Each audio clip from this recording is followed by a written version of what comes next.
Hi, I'm Elizabeth Larson. I am the CEO of Watermark Learning. I am honored to be here today. I have known Victoria for several years, and it's always a pleasure working with her. And we're delighted with our partnership with IIBA Romania. A little bit about my background. I am a CBAP. I'm a PMP. I'm a certified Scrum Master, and I do have my PMI-PBA. My background, I was a business analyst for over 10 years and a project manager for over 15 years.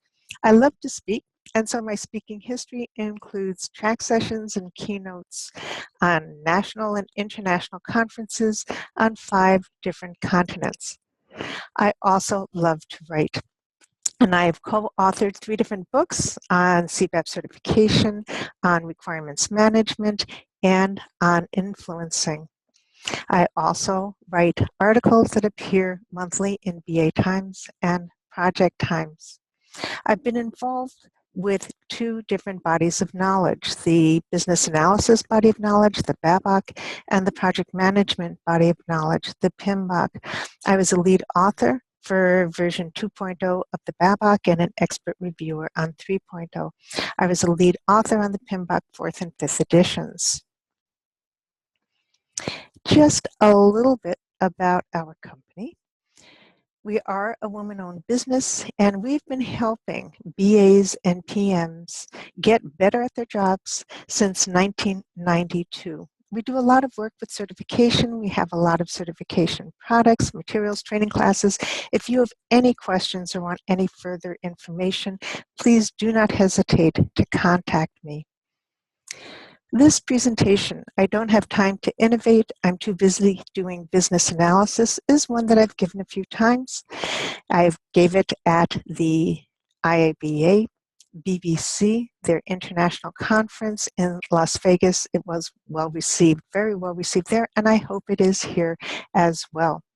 Our objectives for today are, first of all, I want to talk about innovation, what it is, and why so many organizations view it as the magic wand that's going to solve all their problems. I want to look at business analysis and innovation. What are some of the similarities, and what are the competencies that are needed for both? And how can we, as BAs, be the trusted advisors that help our organizations innovate? This is a definition of innovation that I really like. It's from businessdictionary.com.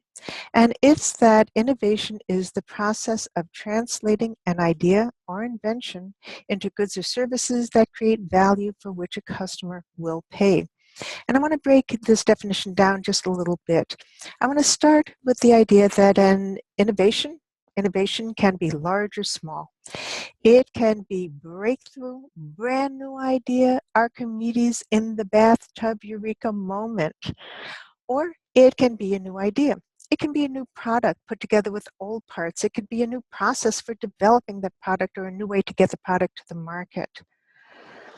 The thing is that these ideas or even inventions are going to stay in our brains unless we figure out a way to translate them into something that creates value. People are going to be willing to pay for them.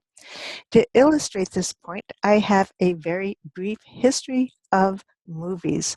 And I want to start in France in 1895 with the Lumiere Brothers. There was a lot going on with movies both in Europe and in the United States. Well, here in France, the Lumiere Brothers created the first set of photographs that actually moved, moving photographic images, or movies as they were called. This was 12 seconds long, and it was called The Arrival of a Train. The now famous A Trip to the Moon was also created by a Frenchman, Georges Méliès. He was a magician, and he stars in this film about a scientist who tries a variety of different ways to get to the moon. Once he's there, he encounters aliens. This really is the first movie that had a plot. It told a story. And of course, it was a genre that we still have today, science fiction or sci-fi genre. A year later in the United States, Thomas Edison and his crew developed the first American Western, a genre that is also popular throughout the world. And like any American Western, it had all the great elements. It has bad guys. It has bank robberies, train robberies, a great chase scene, dead bodies lying all over the place. What more could we possibly want?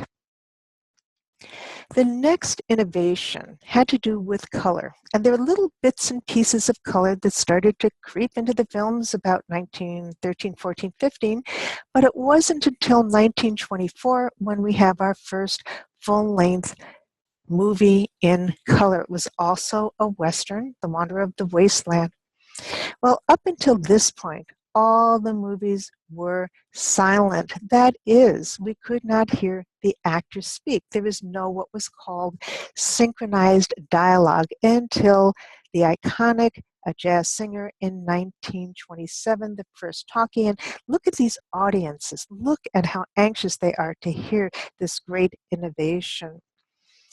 A lot of the innovation was about the movies themselves. So we went from pictures, photographs, to photographs that moved, to movies that told a story, that had a plot, to talkies, but there were also innovations related to the way we enjoy our movies.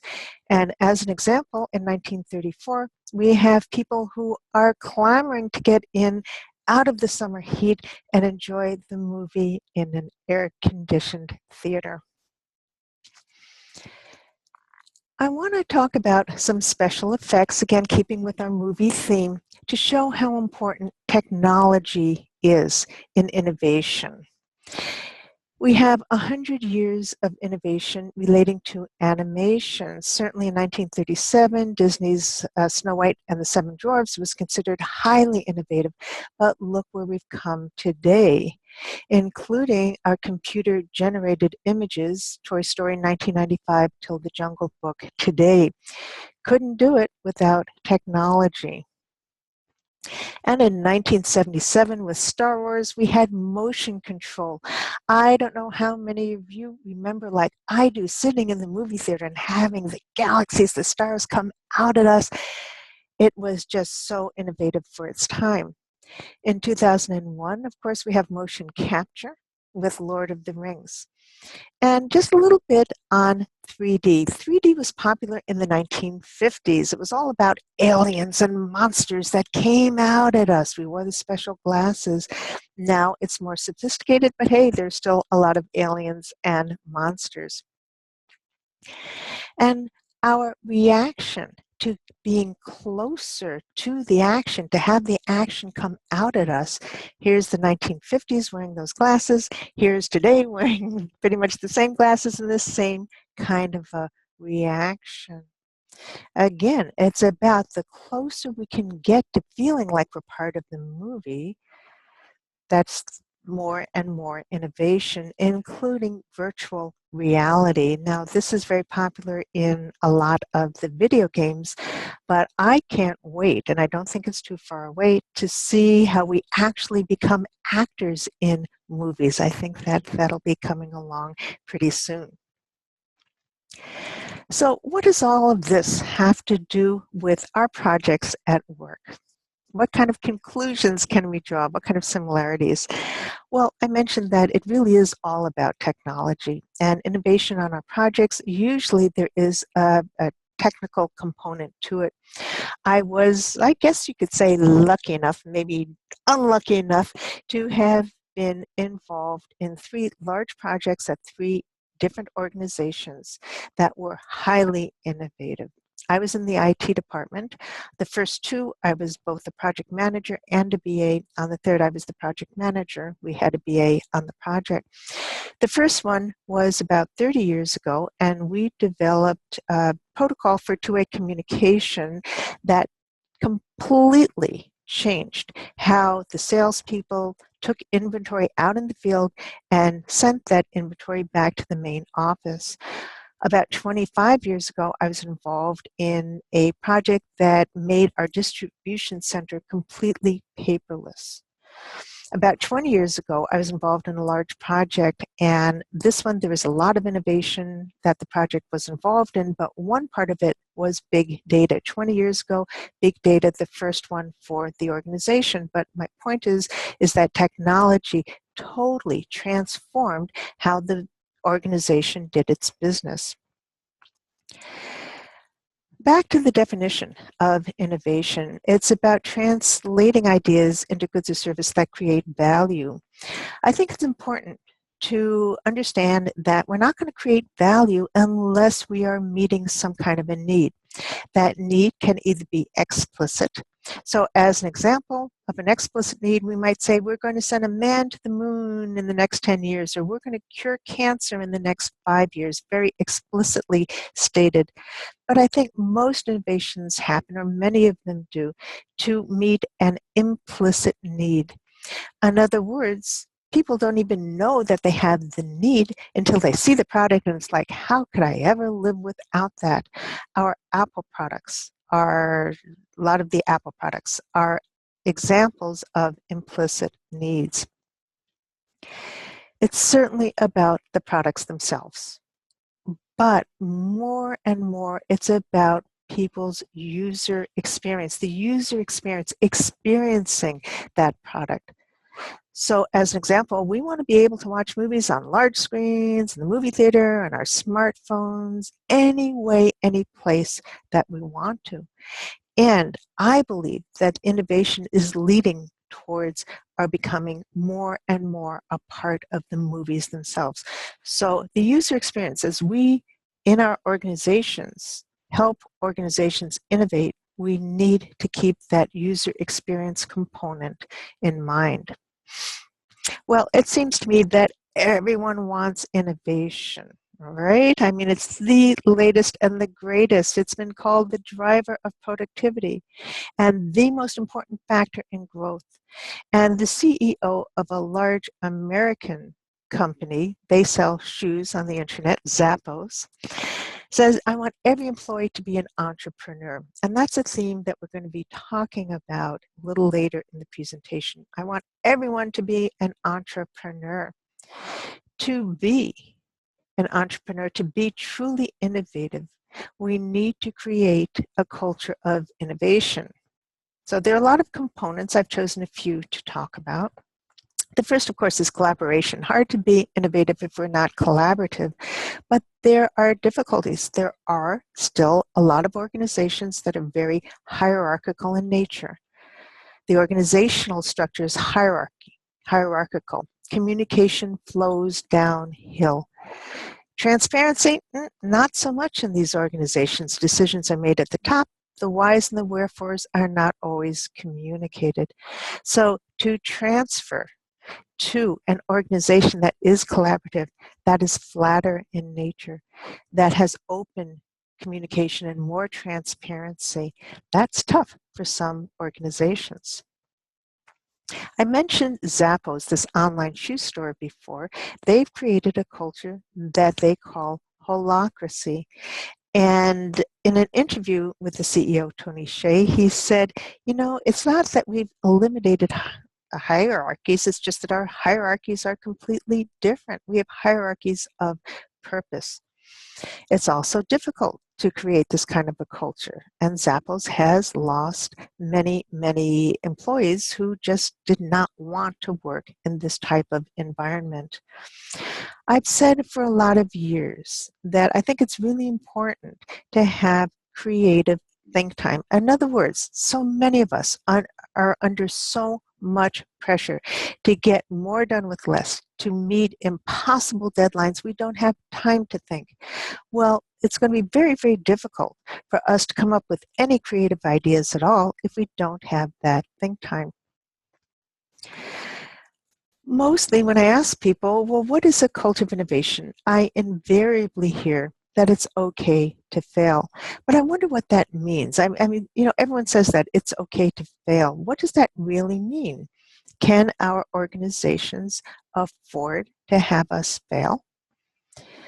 I like to think of it more like we're successful when we try different things. We need to be open to trying and exploring new ideas. You know what? If they don't work, we're going to try something else. To me, that's not failure. That's success. Many organizations struggle as they try to become innovative. And here are just some things I'd like you to think about. We're not going to discuss them right now, but I'd like you to think about how many of your organizations are doing innovative things and how many are struggling. What are some of the struggles that they are facing? Why are they struggling? Well, here are some reasons why I believe that organizations are struggling. Too big to fail is one of them. There was, I thought, an interesting article in Forbes magazine by George Deeb who said that the larger an organization becomes, the harder it is for them to innovate. They become really risk adverse.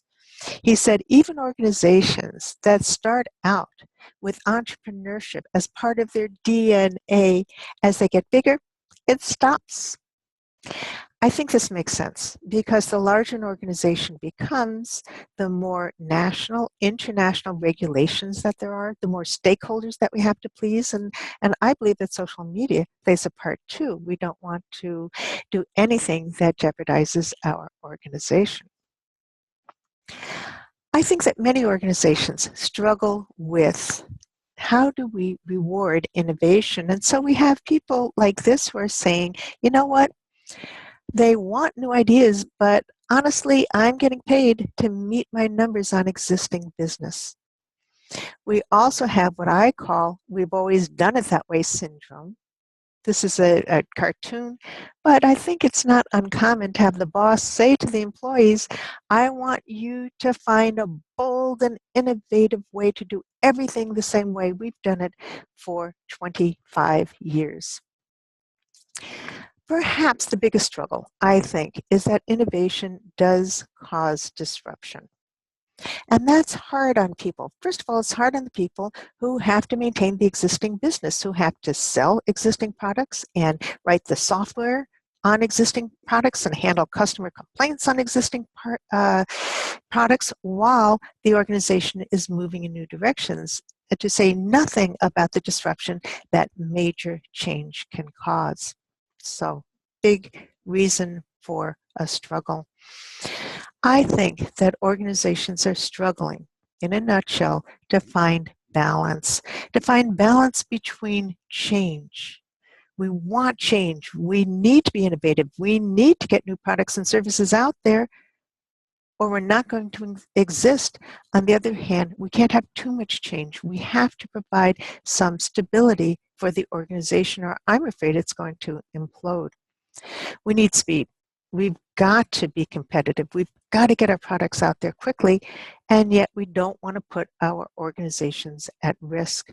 And now I've got my CEO hat on, and I'm going to say that, yeah, we want to be innovative. We have to be innovative, but I'm not willing to do that and break the backs of my employees. So again, there has to be some kind of a balance.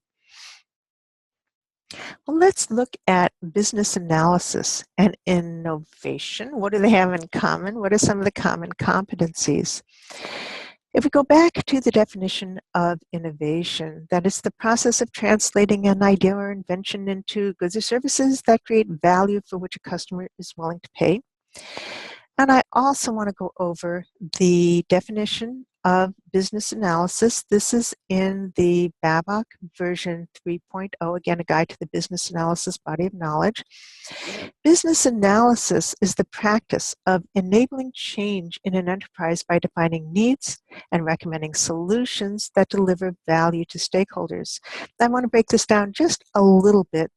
First of all, it's all about enabling change. And what is innovation? Innovation is major change. It's change. How do we do that? We do that by defining needs and recommending solutions, not any old solutions, but those that deliver value. And I want to pause here and say, this is the definition of being a high-level management consultant, of being a trusted advisor. This is what we do. We define what the problems are, and we recommend solutions to solve the problem. So what do these two definitions have in common? Well, they're all about the need, and they're all about change, and they're all about creating value. So while there are certainly differences, there are similarities. So what are the competencies that we need to be effective at both innovation and at business analysis? And I think an overarching competency is the ability to connect the dots. We hear about that a lot lately, connecting the dots. I love this quote from Steve Jobs. He said, again, you cannot connect the dots looking forward. You can only connect them looking backwards. So you have to trust that the dots are somehow going to connect in your future. You have to trust in something, your gut, destiny, life, karma, whatever. This approach has never let me down, and it's made all the difference in my life. So I like the idea that what we do is we look backwards, we connect the dots, and then we predict what's going to work in our organizations going forward. As business analysts, we do this. This is our job. Well, it sounds good to say, yeah, we need to connect the dots, but what are the competencies that we need to connect the dots? I think that both innovators and BAs, we need to use both logic and intuition, or analysis and our guts, if you will. And I have 3 quotes. The first is from Albert Einstein. And he said, the intuitive mind is a sacred gift, and the rational mind is a faithful servant. Well, we've created a society that honors the servant and has forgotten the gift. My first real job was in 1974. I was a management consultant. And when I was going through my training, and it was training in one of the large 8 accounting management consulting firms, as I was going through my training, one of the bosses, one of the partners in the firm, took me aside one day and said, Elizabeth, you are very logical for a woman. Forgetting what was going on with women in the workplace in the mid-1970s, when I think back on that comment, which I took as a compliment, and I'm sure he meant it as a compliment, it wasn't that many years after we had landed a man on the moon. So the emphasis for a lot of years had been on science and on technology. And women's intuition wasn't so highly thought of. But we need both. We need both, the intuitive mind and the rational mind. Or as Dr. Jonas Salk said, he's the one, of course, that developed the Salk vaccine to help eradicate polio. He said intuition will tell the thinking mind where to look next. Both are needed. And Leonardo da Vinci said, it is by logic that we prove, but by intuition that we discover. Well, again, if I thought about people who innovate as well as the most effective BAs that I've ever encountered in my entire career, and there have been many, what was it that they had? The first I thought about had to do with ambiguity, because a lot of BAs that I've also met like things neatly laid out. They want everything set out on a silver platter for them. But the really good ones not only can handle ambiguity, but they delight in ambiguity. What do we mean by ambiguity? Well, different interpretations, different meanings. I like this definition because it, I think, speaks to BAs as well as to innovators. Robert Von Etch has done a lot of work with writing about and giving presentations on innovation. And he said, take advantage of the ambiguity in the world. Look at something and think what else it might be. And again, we do this as BAs. We do this all the time. Every time we're asking, well, can you tell me about why you're doing it that way? And when we look at something and say, we say to ourselves, gee, maybe there's a better way of doing this, we are delighting in ambiguity. And just for fun, I have a couple of optical illusions because I like them, because it's like what we do as business analysts. We look at them, and the more we look, the more we see. We see those hidden requirements. The first one is called All is Vanity, and at first, I know when I looked at this, I saw the skeleton head, the skull. But the more I looked, I saw a woman putting on her makeup. Another one is this one. When I first saw this one, all I saw were a bunch of black shapes, blobs, on a white background. But once I actually looked deeper and deeper, I could see the word lift. L-I-F-T. And now when I look at this, I can't help but seeing that word hidden there. And finally, I like this one a lot too. There are a lot of these out on the internet. You can find them. This was actually one that was created in 1892. It's a picture of a man, but he's got some hidden daughters there. And so let me show you this. There is her eye, her nose, her mouth, and her chin. That's one daughter. This one I think is the easiest one to see. Here's her hair, her eyebrow, her eye, her nose, her mouth, and her chin and neck. And finally, this one we have eyebrow and eye, nose, mouth, and chin. Again, this is what we do in business analysis. We get the big picture, and we keep looking, and we keep looking, and we see what else is there. We get to the hidden requirements. I think this is very much a part of connecting the dots. And by the way, if we couldn't delight in ambiguity, we could never connect the dots, it seems to me. Certainly, we need to analyze patterns. And what I mean by this is that we're taking in a lot of information. So there's a lot of synthesis going on. We're listening to people. We're seeing people. We're looking for the nonverbals. We're reading things. And using our past experience, putting it all together in new and interesting and different ways. We're coming up with, we understand the problem, how do we solve that problem? Detectives do this, doctors do this, analyze patterns. We need expertise, and we have expertise. Most BAs have business domain expertise, we have technical expertise, and if nothing else, we have expertise on how to do business analysis that allows us to go from industry to industry, working with brand new stakeholders on brand new projects. So there's no way we would want to say, you know what, I have no idea what I'm talking about, or worse yet, I have no idea, period. What am I talking about? Question mark. Or like this cartoon character who says, I know nothing about the subject, but I'm happy to give you my expert opinion. I think to be effective both at innovation and at business analysis, we need to integrate two kinds of thinking. The first is creative thinking. This is very divergent thinking. We're looking at all these big possibilities. It's very associative, so we're doing brainstorming. This really is our brainstorming. Very associative. Someone says something, someone else keys off of that, and it's very diffuse. We need, if we're going to innovate or help our organizations innovate, we need to be able to do this. But if we are going to translate the ideas into something that delivers value, that has value for people, we better be good at critical thinking. That involves, first of all, our analysis. So we take these big ideas and we break them into small pieces of not what is possible, but what is probably going to work in our environment. It's very convergent thinking, very focused. We need to do both. And I think for both innovators and BAs, we better be pretty good at influencing people who don't work for us.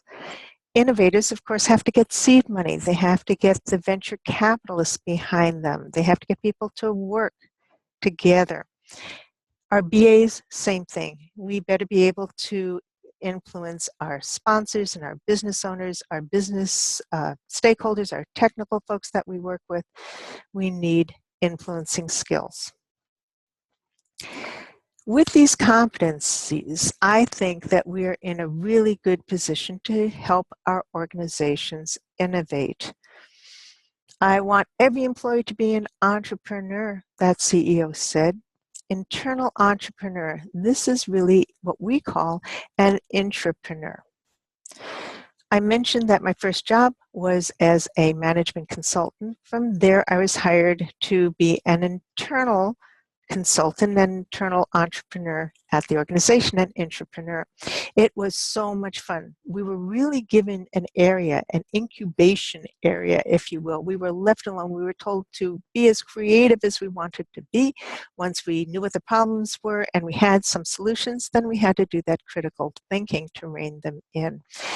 I believe that BAs, for any organization that wants entrepreneurs, and I think they're very foolish if they don't want them, BAs are the people that should be doing that work. I think we can use our tried and true business analysis skills, such as facilitating focus groups. Many organizations that are innovating are putting products on the market with limited functionality and getting feedback before they develop more. Well, I think we are in the perfect position to be good facilitators, to get to what people really like. I mean, it's more than just saying, hey, you know, what do you like, what don't you like? We know how to ask those important questions. And again, I think we are in the best position to disrupt the disruption. We know how to do this. We do this all the time. We look at the current state, what's happening today. We look at the future state, what's going to happen, and we help people across that gap between the current and the future. Well, with innovation, it's not a gap, it's a chasm, but we can help people through that. We build trust. We know what they're doing today, and we know what it's going to take realistically to get across that chasm to the 2B. We can do what we can to get them bought in to their new world. We are in the best position in the organization to do this. So now I'm going to put on my busy BA hat. I am so busy, and I'm going to tell you, you know what? I think innovation is great. I think it's really wonderful for the organizations. As a matter of fact, I'm madly in love with it. But I don't have time. I am so busy, I can't even tell you how busy I am. Right now, I am literally tearing my hair out. I have to work with, I can't tell you how many stakeholders, and it's not just the requirements themselves, but there's conflict. They don't agree. I have to get them all on the same page. I don't have time to even think about innovation. So if you don't mind, just kind of go away and let me do my job. I don't think that people realize, I still, by the way, have my busy BA hat on. I don't think people realize how much work it is to do business analysis. It's a full-time job. I mean, it's not just about listing and documenting requirements, although that's very, very important. But do you have any idea how much time I spend preparing for my workshops, trying to get people on the same page, trying to get them not to argue and to agree? What about changes? There are always changes. Do you have any idea how much time that takes? Do you have any idea, as I'm working with my product owners on agile projects, business analysis still has to get done. We can't wait for that 2-week iteration, Scott. You know what? Leave me alone, please. Now I'm going to take off that busy BA hat and tell you what I know you already know. It's really not about having time. It's about making time to do our jobs, because our job is to help organizations change, right? We enable change in organizations. That's what business analysis is about. And part of that change is innovation. So we need to be a catalyst for change and a catalyst for innovation. To be a catalyst for innovation, we need to integrate what are called the edge capabilities, and I've just chosen 3: exploration, agility, and disruptive growth. We need to integrate edge capabilities into core capabilities, or do what we can to help the organizations do that integration, because both are important. So just as an example, what this means is that something like exploration becomes part of our processes. So that exploration is part of what we do. So as an example, we do prototyping. We explore this, we explore that, we get feedback, we do focus groups. This is part of exploration, and it needs to be part of our core processes. We need to integrate agility into our core competencies. We need to encourage the organization to become agile. And I don't mean just doing agile projects. I mean real agility, so that as organizations are doing their SWOT analyses, SWOT, of course, is strengths, weaknesses, opportunities, and threats. Strengths and weaknesses are internal, opportunities and threats are external.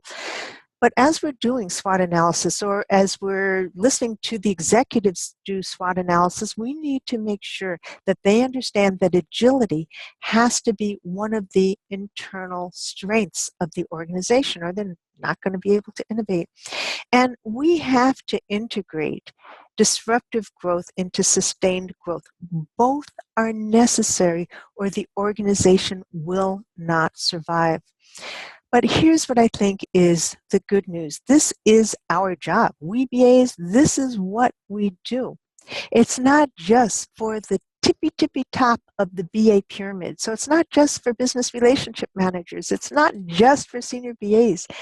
As we are doing our business analysis, we need to be doing this work, spotting opportunities for innovation, helping our organizations innovate. This is what we do. And those of us that are comfortable and love doing this kind of work, we're the ones who are going to survive in tomorrow's world. And I think that is fun and good news indeed. So that brings us to the end of our presentation. If you, again, have any questions, please feel free to contact me, and do check us out at watermarklearning.com. Thank you very much.